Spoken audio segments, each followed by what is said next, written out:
สบ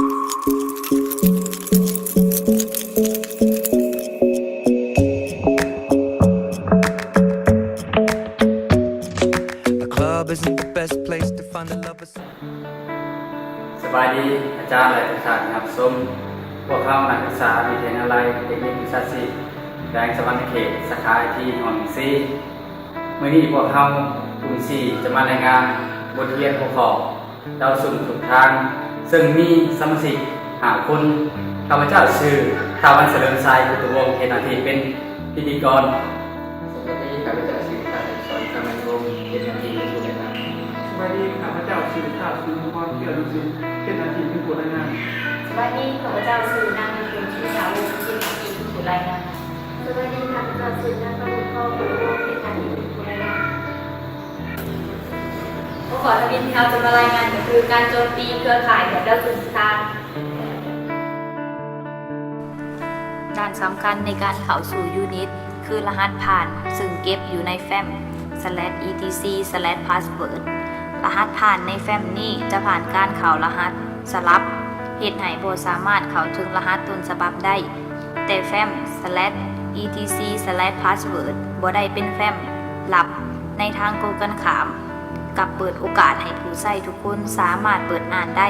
แครกเกอร์ซึ่งได้แฟ้มรหัสผ่านจะนำแฟ้มไปผ่านโปรแกรมวิเคราะห์หารหัสโดยตัวโปรแกรมจะสร้างรหัสต้นฉบับขึ้นมา Dictionary ที่มีอยู่ในระบบ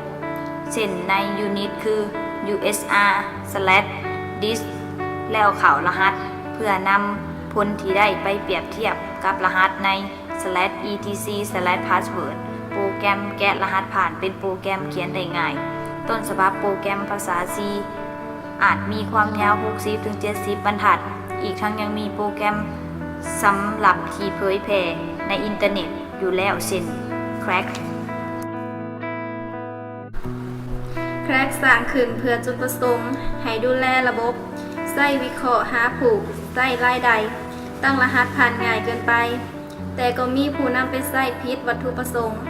หนทางที่ป้องกันได้ส่วนหนึ่งก็คือผู้ใช้ทุกคนจะต้องเรียนรู้หลักการและตั้งรหัสผ่านที่คาดเดาได้ยากยูนิตในระบบ System B จะใช้วิธีแยกเอาส่วนของรหัสผ่านไปเก็บไว้ในแฟ้มต่างหากอีกแฟ้มหนึ่งที่บ่อนุญาตให้ผู้ใช้ทั่วไปอ่านได้วิธีแบบนี้เอิ้นว่าระบบ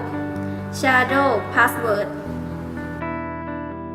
สรุปแล้วเพราะว่าระบบเครือข่ายจะมีซอฟต์แวร์หรือฮาร์ดแวร์ที่ดีเป็นไรก็ตาม